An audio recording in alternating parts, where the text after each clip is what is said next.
Bonjour à tous et bienvenue sur la chaîne Jeux en carton. Aujourd'hui, non, je n'ai pas de boîte à vous présenter, mais je vais vous présenter plutôt un projet Kickstarter en cours. Donc les derniers jours arrivent là, au moment où j'enregistre cette vidéo.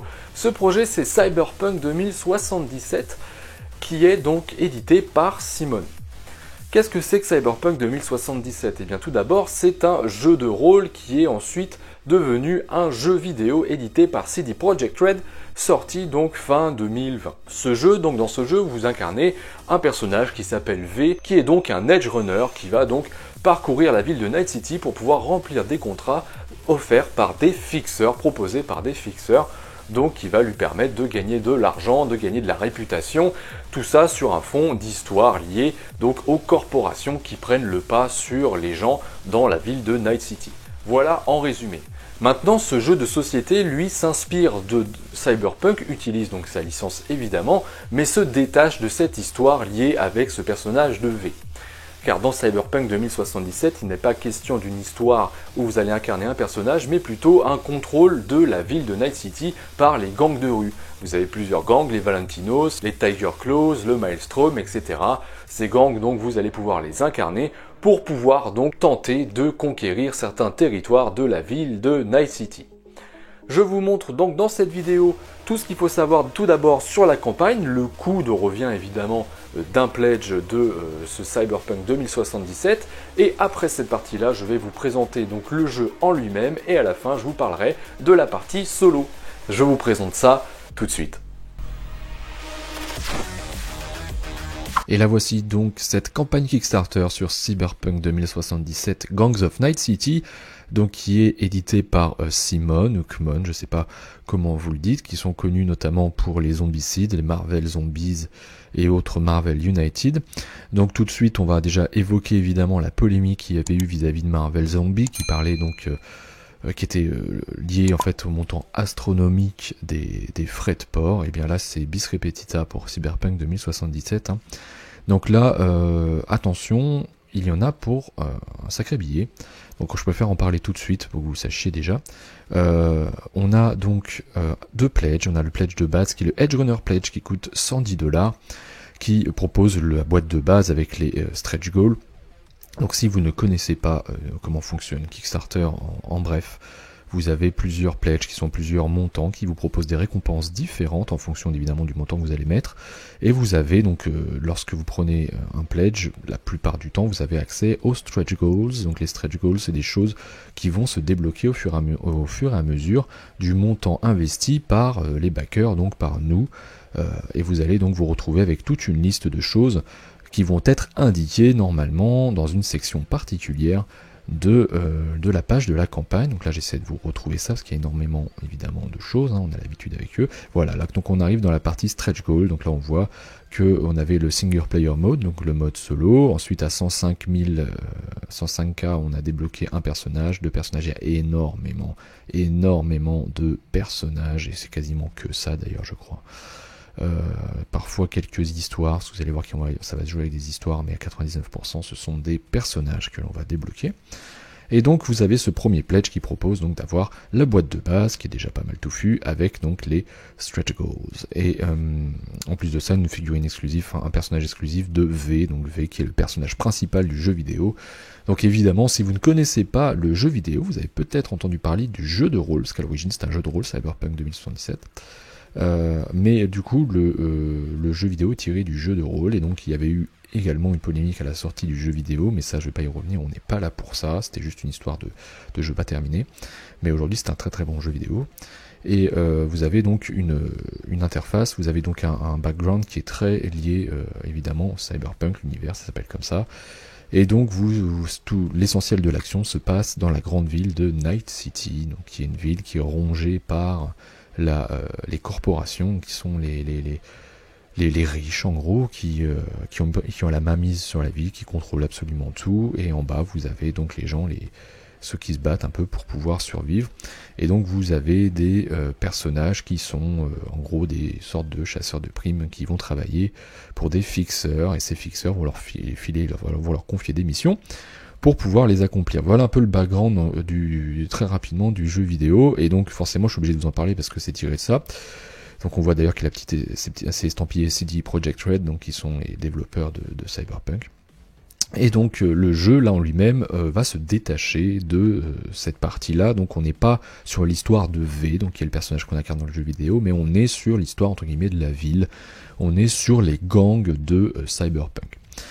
Donc le premier pledge à $110 et évidemment le Legend Pledge $260 mesdames et messieurs, et là vous avez tout. Vous avez tout, vous avez des extensions, encore des extensions. Donc là, à vous de voir. Évidemment, à vous de voir ce que vous voulez faire, si vous êtes vraiment passionné par la licence. Moi je le suis par exemple, par contre pas sûr que je mette $260 là-dedans. Parce qu'il faut réfléchir aussi, il faut voir en bas de page, et généralement c'est là que vous avez les surprises, en bas de cette page, donc ça va pas être très long, après je vais vous parler du jeu évidemment, mais en bas de cette page vous avez cet encart là, qui est très important. Parce qu'ici sont notés donc les frais de port. Ici vous êtes en France, donc on va regarder sur l'Europe, la plupart des pays.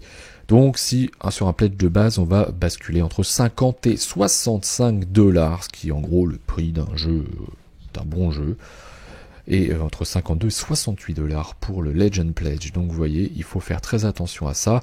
Également, parce que c'est noté, hop, donc c'est noté ici, donc voilà, pour être accord avec les lois donc européennes et anglaises, enfin du Royaume-Uni notamment, la TVA sera pris en charge, donc sera pris en compte, excusez-moi, au moment du Pledge Manager. Donc là, attention, ça veut dire qu'il va falloir que vous rajoutiez 20% de TVA, donc là vous allez compter une petite trentaine d'euros quand même. Donc quand on regarde dans la petite trentaine d'euros, plus si on prend le cas le plus défavorable, les 60 euros pour un Pledge classique, vous avez déjà, enfin $60 par exemple, vous avez déjà environ $90 de frais supplémentaires. Donc il faut vraiment faire très attention à ça. Et donc dernière précision, pour ceux qui ne connaissent absolument pas Kickstarter, les financements participatifs, le Pledge Manager, c'est ce qui va arriver après que vous ayez passé l'étape du Kickstarter, c'est-à-dire qu'il y a un moment où il va falloir que vous confirmiez ce que vous avez choisi, et voire même rajouter quelques add-ons si jamais ça vous fait envie. Voilà, c'est tout ce qu'il fallait dire en tout cas sur cette page-là, donc qui est très chargée en contenu, en matériel, il y a énormément de choses, et tout n'est pas inclus évidemment dans ce que je vais vous montrer sur Tabletop Simulator, notamment, vous voyez, il y a des expansions Gang Wars, donc là on a les Moxies, les Animals et les Scavengers ne font pas partie, ça fait partie de l'extension mais ne fait pas partie du coup de la simulation Tabletop. Les Wraiths et les Aldecaldos n'en font pas partie non plus. Mais bon, peu importe, vous allez voir à quoi ça ressemble et on va basculer tout de suite. Donc voilà à quoi ressemble Cyberpunk 2077 sur Tabletop Simulator. Donc c'est précisé partout que c'est work in progress, hein, donc évidemment il y a encore du boulot dessus, mais on voit quand même bien où est-ce que le jeu veut en venir. Et donc je vais vous faire une présentation assez simplifiée, parce que je ne vais pas rentrer dans toutes les règles, mais pour que vous puissiez comprendre quel type de jeu c'est, surtout si vous venez du jeu vidéo, où là pour le coup vous n'allez pas forcément retrouver les mêmes sensations que le jeu vidéo, parce que c'est pas ça. Et si vous n'êtes pas du jeu vidéo, en soi ça restera un jeu, donc c'est un jeu avec un bon background, donc si jamais vous êtes intéressé, je vous présente ça tout de suite. Donc l'idée c'est quoi? C'est que dans Cyberpunk, chaque joueur va incarner un gang de la ville de Night City, donc qui correspond à ce plateau. Donc parmi les gangs représentés ici, il y en a d'autres, donc comme je vous ai dit dans les extensions, et éventuellement peut-être dans les stretch goals, mais ça je suis pas sûr. Il y a les Valentinos, ici vous avez le Maelstrom, vous avez les Tiger Claws, et là vous avez les Voodoo Boys. Donc ce sont 4 clans qui sont assez différents. Les Valentinos ont un fond très hispanique. Les Maelstrom, c'est des personnages qui sont ultra modifiés et qui donc ont quasiment perdu la raison, tellement ils sont modifiés. Vous avez les Tiger Claws qui eux sont un gang assez violent, mais qui ont des qui ont des origines, des racines asiatiques. Et enfin vous avez les Voodoo Boys, eux qui sont plutôt spécialisés avec les Netrunners, donc qui sont des personnages qui vont parcourir le net entre guillemets à base de piratage et autres combinaisons astucieuses, et donc eux ont des racines plutôt créoles. Et puis je vais vous présenter les autres qui ne sont pas là. Donc l'idée dans Cyberpunk, qu'est-ce que c'est? Qu'est-ce qu'il faut faire pour pouvoir remporter une partie? L'idée c'est d'atteindre les points, Tout va dépendre en gros de l'histoire que vous allez choisir. Mais au début, vous avez une histoire tutoriel. Vous allez sortir l'histoire tutoriel qui va vous donner l'objectif de base. Donc par exemple ici, on va placer un jeton up qui est ici sur la case 15. Donc ça c'est pour le tutoriel. La case 15, ça va être le déclencheur de la fin de partie. Dès qu'un joueur dépasse cette valeur de 15, l'histoire se termine. Et le gang avec le plus de street cred, alors je ne saurais pas comment le traduire, mais en gros de réputation je dirais, de la rue, gagne donc la partie. Donc l'idée va être de gagner ces fameux street cred, donc d'augmenter ces valeurs pour pouvoir avoir le plus de points à la fin de la partie. Pour ça, vous avez plusieurs manières de faire, mais on va déjà se concentrer sur le plateau joueur qui va résumer un petit peu ce qu'on va pouvoir faire. Lorsque vous commencez la partie, vous allez devoir choisir un gang. Donc par exemple, admettons que je choisisse le Maelstrom. Le Maelstrom a un district de départ qui est là par exemple Watson. Ça veut dire qu'ils vont commencer par poser ce qu'on appelle des camps. Donc ici les hideouts, donc c'est des caches en gros, des planques qui va être placées donc dans le lieu de départ. Donc ici Watson pour le Maelstrom. Ensuite, ils vont placer une unité de chaque type idem dans la ville. On ne les place pas par contre dans ces points d'intérêt là qui seront à remplir un peu plus tard, suivi d'un drone qui va toujours avec les persos, les techis, donc je vais vous expliquer ce que c'est. On récupère aussi un certain nombre de ressources, donc il me semble que c'est 2 jetons d'euro-dollar et un jeton de contrebande. Donc comment est-ce que ça marche un tour? Donc vous avez un petit résumé ici.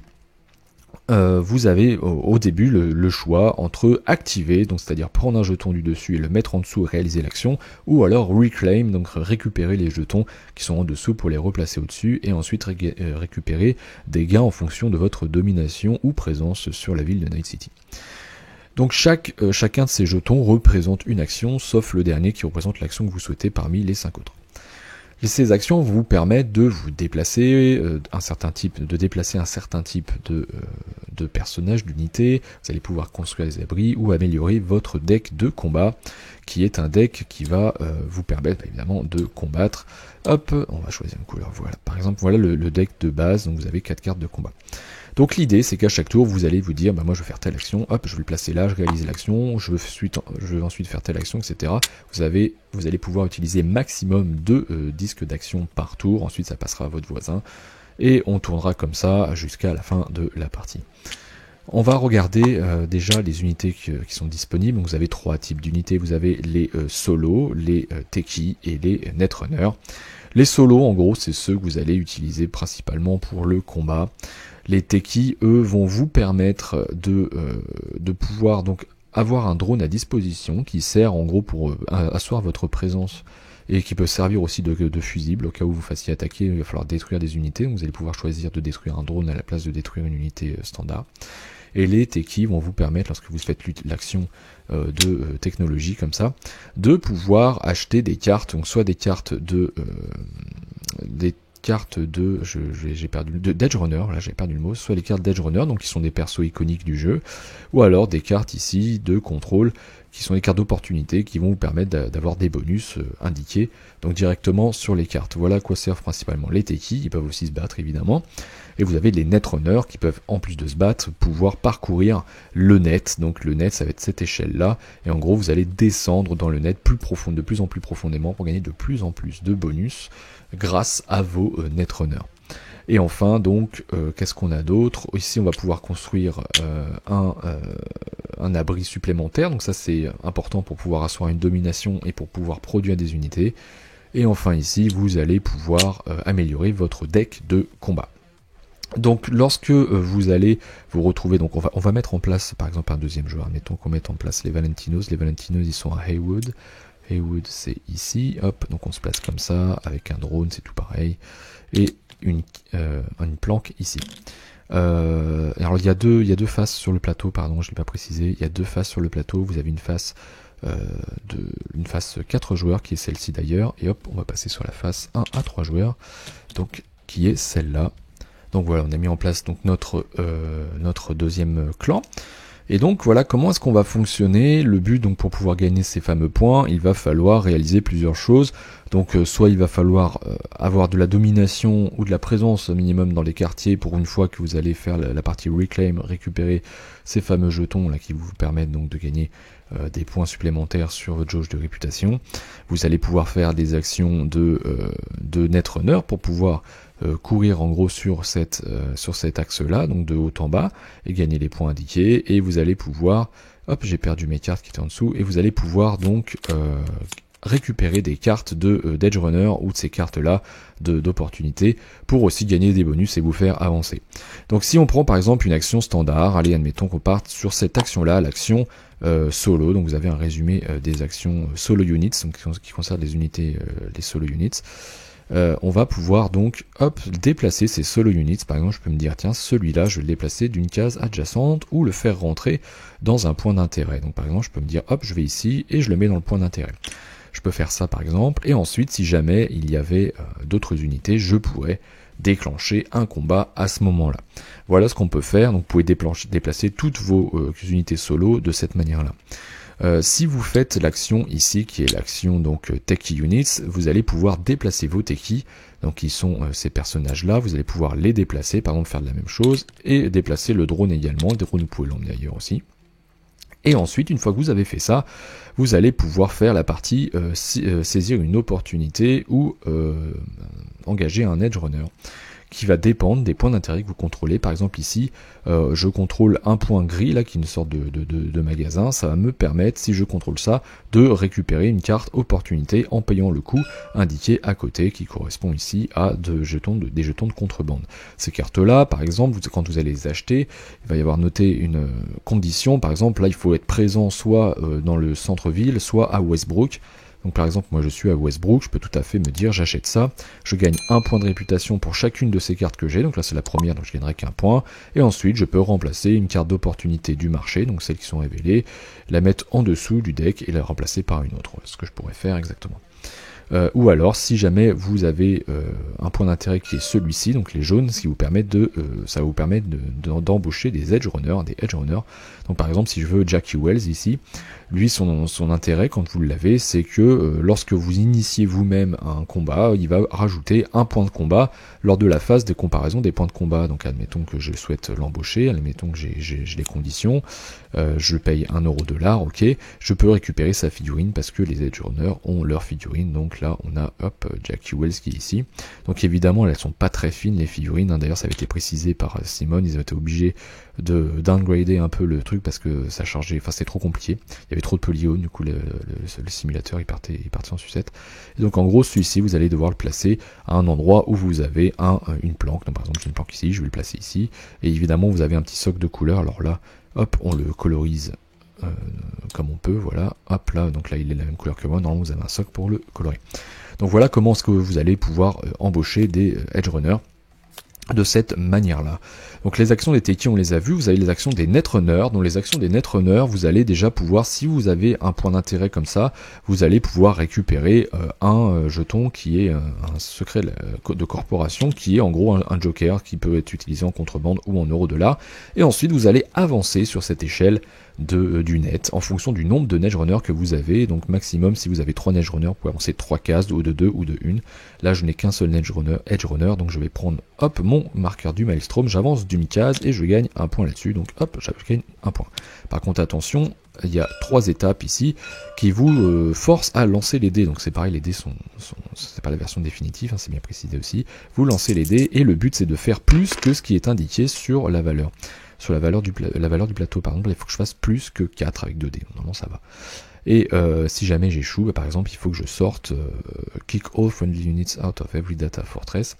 Ça veut dire qu'il va falloir que je sorte tous les personnages que j'ai dans ces forteresses-là, donc dans ces points d'intérêt-là. Voilà, donc en gros, plus vous avancez, plus c'est violent. Par exemple ici, 5 ou moins, on doit sacrifier un Netrunner allié, donc là, vous simplement le détruire, etc. Et donc là, quand vous avez des bonus différents au fur et à mesure que vous avancez. Et évidemment, je ne l'ai pas dit, mais le Netrunner, vous pouvez le déplacer de la même manière que les Techie et les solos. Lorsque vous faites cette action-là, qui est l'action de construire une planque, c'est très simple, vous dépensez 2 jetons €, vous prenez une planque la plus disponible, la planque la plus disponible sur la gauche, vous la prenez et vous la placez sur l'endroit de votre choix. Donc je pourrais tout à fait me dire, ok, je vais le mettre là, hop, et à partir de ce moment-là, en fait, ça va vous aider à créer, à contrôler des territoires et à asseoir des dominations. Donc ça, je vais vous expliquer à quoi ça sert juste après. Si jamais vous construisez une deuxième planque, vous voyez qu'il y a un symbole de réputation, vous gagnez 1 de réputation, et ici vous en gagnez 2. Plus vous construisez de plantes, plus vous gagnez de réputation, et les planques ne sont pas détruites, elles resteront toujours là.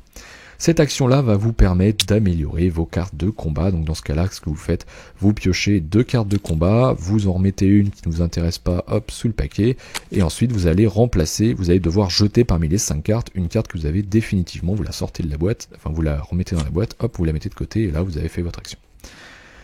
Et enfin celle-ci, je vous l'explique pas, c'est celle que vous voulez juste avant, donc vous faites comme vous voulez, l'action que vous voulez.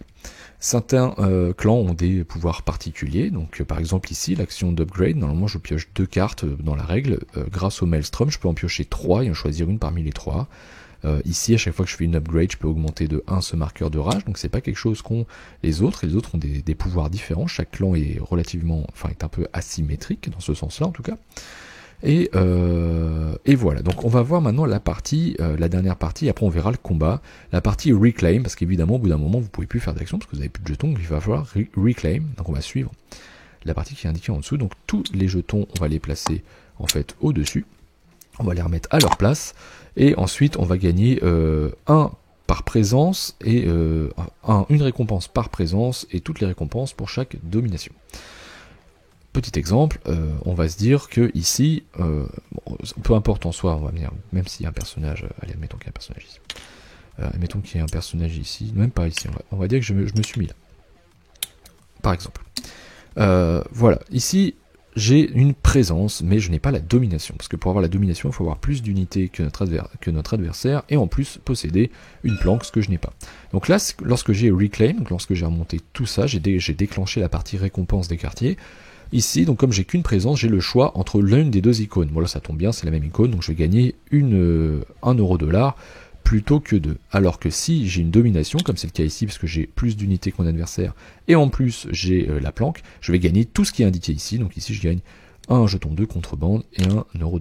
Voilà à quoi ça sert les dominations, et le contrôle de la présence et de la domination, pardon. Donc voilà pour la partie donc reclaim. Et donc on va voir évidemment les combats.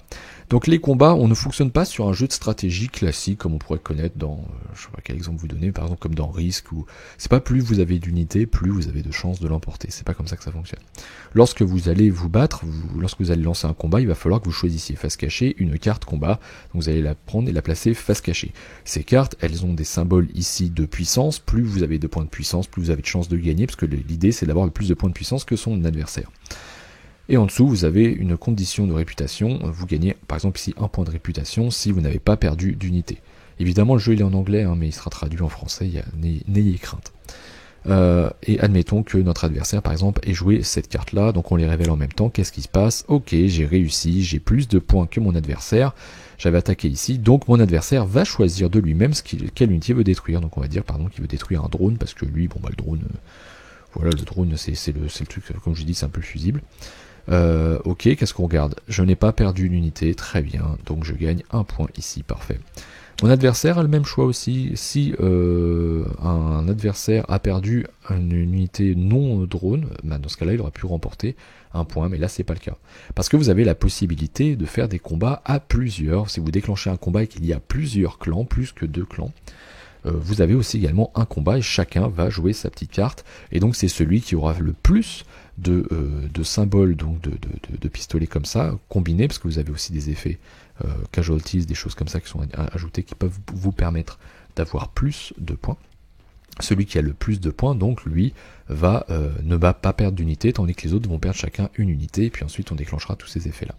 Et ensuite, ces cartes, donc elles sont mises dans une défausse personnelle, donc c'est même une défausse personnelle, et vous ne pouvez pas les repiocher tant que vous n'avez pas vidé votre paquet. Donc si votre paquet n'est pas très fort, vous allez vous retrouver à la fin avec des cartes assez faibles lorsque vous allez vous faire attaquer ou lorsque vous allez attaquer, d'où l'idée d'améliorer ces cartes de combat.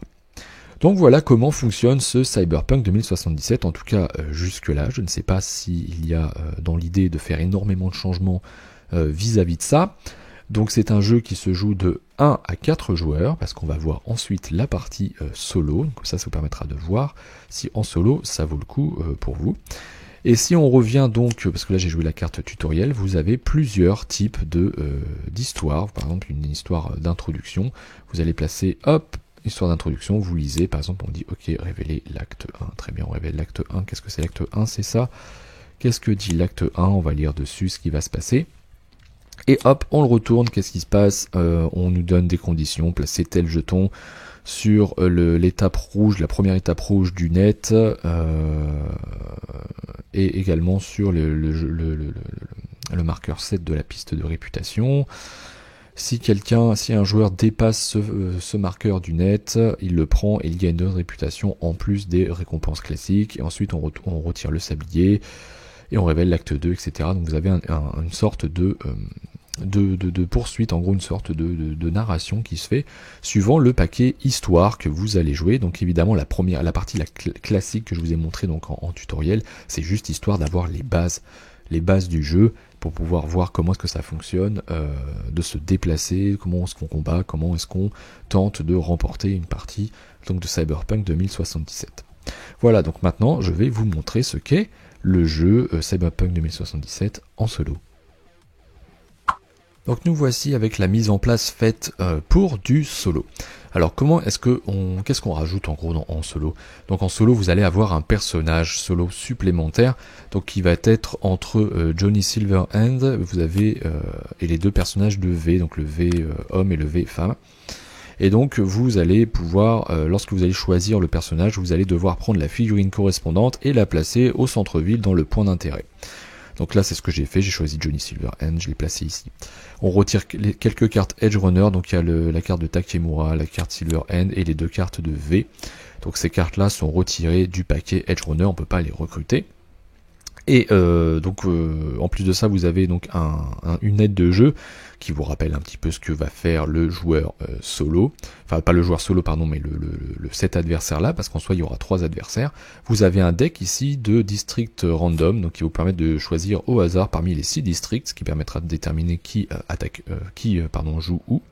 Vous avez une carte de story ici, qui est très simple. En gros, elle va vous expliquer que lorsqu'on arrive à 25, la partie s'arrête et celui qui a le plus de points remporte la partie.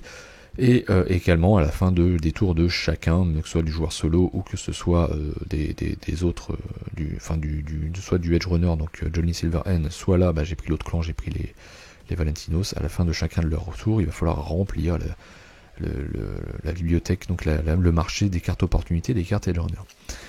Et indiquer aussi que Johnny et V ne peuvent pas être tués, donc ça c'est une règle qu'il faut connaître. Donc voilà, alors ensuite, non je pense que c'est tout.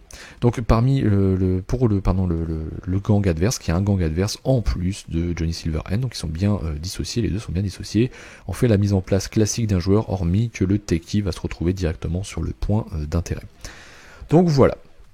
Comment est-ce que ça fonctionne? Eh bien vous faites vos tours de manière normale. Il n'y a pas là-dessus, il n'y a aucune différence. Vous allez faire votre tour de manière normale. Donc admettons, hop, je souhaite, je sais pas, faire l'action solo. Pour déplacer mon solo ici, je souhaite le mettre ici. Très bien, je n'ai pas d'autre solo, donc j'arrête là. Quand vous faites l'action activate, donc pas reclaim, mais bien activate, vous allez activer le tour du joueur tout seul là. Donc Johnny Silverhand. Qu'est-ce qu'il va faire Johnny Silverhand? Eh bien vous allez révéler une carte au hasard du district, par contre Santo Domingo. Il va prendre son perso, il va aller directement à Santo Domingo. Lorsqu'il va sur un quartier, donc on va vérifier 3 choses. Soit il est seul, soit il est face à des personnages du gang adverse, soit il est face à vos personnages. S'il est seul, il obtient immédiatement 3 points de réputation ici, et on va supprimer définitivement du jeu. Ah, d'ailleurs mes cartes sont passées en dessous. Hop, on va supprimer définitivement du jeu les 3 cartes d'opportunité que l'on va remettre dans la boîte. Donc là évidemment c'est une simulation que je peux pas vous le montrer. Et ensuite on remplit. Voilà ce qu'on fait lorsque il décide de se déplacer sur un quartier où il est tout seul. Si jamais il arrivait sur un quartier, donc on pioche la carte par exemple Haywood, il arrive sur un quartier adverse où il n'y a pas vos unités, et bien là c'est très simple, il détruit littéralement toutes les unités, donc on retire toutes les unités du jeu, du plateau, on les remet dans la réserve du clan adverse, et il gagne 4 points de réputation sur l'échelle de réputation. Et enfin, s'il arrive dans un endroit où il y a au moins une de vos unités, qu'il y ait votre unité seulement ou des unités adverses, là il y aura un combat. Les combats, comment est-ce qu'ils fonctionnent? Vous choisissez votre carte de la même manière qu'en jeu classique, donc vous allez par exemple vous dire ok, moi je vais utiliser cette mitraillette là. Pour le joueur donc tout seul, là, Johnny Silverhand, vous allez piocher 3 cartes, si j'ai pas de bêtises, oui c'est ça, vous allez piocher 3 cartes combat, hop, et vous prenez la valeur la plus forte. Donc là par exemple c'est 1, ok, donc j'ai gagné, j'ai plus de points que lui. Qu'est-ce qui se passe? Eh bien rien d'autre, parce que il est invincible, c'est juste que vous allez vous éviter de perdre des points, éviter de lui en faire gagner, parce que chaque personnage a des conditions de scoring différentes. Par exemple, si vous avez fait moins de marqueurs de combat que Johnny Silverhand, il va gagner autant de points de réputation que la somme des points qu'il vient de révéler. Donc par exemple ici, il a révélé 1, 2, 3, donc là c'est plutôt soft, parce qu'il y a des 3, mais vous avez des cartes, des fois il y a 6 ou il y a 4, et donc là, sur l'échelle, ça peut monter très très vite. Une fois que vous avez fait ça, hop, vous remettez, vous reprenez les cartes qu'il a prises, vous faites un paquet et vous les placez, vous les mélangez, vous les placez sous le paquet de cartes combat pour pouvoir poursuivre. Et ensuite, donc, on rejoue, c'est à notre tour de jouer. Voilà comment fonctionne le tour du personnage solo. Et le tour donc du gang adverse, lui, va se déclencher uniquement au moment où vous allez faire un reclaim. Et lorsque vous allez faire un reclaim, vous allez lancer donc l'action du gang adverse, mais par contre Johnny Silverhand lui ne jouera pas. Comment est-ce qu'on traite ça? Eh bien vous allez mélanger systématiquement ce deck, et là vous allez sortir 3 cartes. Et ces 3 cartes, c'est les 3 quartiers où ils vont intervenir. En fonction de la présence ou non de personnages, il se passera des choses différentes également. Par exemple ici on va dire Heywood, qu'est-ce qu'on regarde? On regarde sur leur carte, ils vont recruter. Donc là on prend de gauche à droite, il y a 1, il y a 2, il y a 3, il commence par un Teki, s'il n'y a plus de Teki il choisira un solo, s'il n'y a plus de solo il choisira un Netrunner. Donc là Teki il en a, ok il prend un Teki, à Heywood il le place ici, avec un Teki on a toujours un drone qui arrive. Très bien, ça c'est traité. On peut regarder, je vais vous montrer en même temps à quoi ressemble la règle de jeu. Donc là vous avez évidemment en anglais, vous avez une partie qui parle donc de Johnny Silverhand, ce que je viens de vous expliquer, vous avez la partie qui parle des gangs. Donc par exemple là, ok, on nous dit si je n'ai pas de présence là où il pose, là où il recrute, il va gagner tout de suite 2 points de réputation. Donc ces points de réputation sont notés comme nous, hop, il gagne 2 points de réputation. Par contre, si on a une présence, il va se passer quelque chose en fonction de l'unité qu'il va placer. S'il place un Teki, par exemple, je vais perdre une ressource, ou le gang adverse, donc là les Valentinos, vont gagner 3 points de réputation, et ensuite on va jeter la carte opportunité la plus haute pour la remplacer. Si jamais je me retrouve face à un Netrunner, je vais reculer d'un step, donc d'une étape sur l'échelle du net. Donc ça me fait reculer. Et enfin le dernier, si jamais je me retrouve face à une solo, là il va y avoir un combat. Donc lorsqu'il y a un combat face au gang adverse, c'est quasiment la même chose que face à Johnny Silverhand, hormis qu'au lieu de piocher 3 cartes, vous allez en piocher seulement 2. C'est aussi simple que ça, vous en piochez 2. Ici par exemple, hop, il a fait 3. S'il avait fait plus que moi, je perds une unité. Si jamais je fais plus que lui, il perd une unité. Hop, je vérifie quand même avant de vous dire une bêtise. Voilà, c'est noté juste après. Donc si jamais c'est le gang adverse donc qui remporte le combat, donc il a fait plus de pistolets que moi que de valeur de combat, donc je perds donc une unité dans ce district et il remporte 3 points de réputation. Et si c'est moi donc qui remporte le combat, je dois le gang adverse doit perdre un drone si c'est possible, sinon je décide moi-même quelle unité je dois tuer. Et encore une fois, c'est précisé, si jamais Johnny Silverhand ou V, si vous avez choisi V, est impliqué dans le combat et perd le combat, il ne lui arrive absolument rien.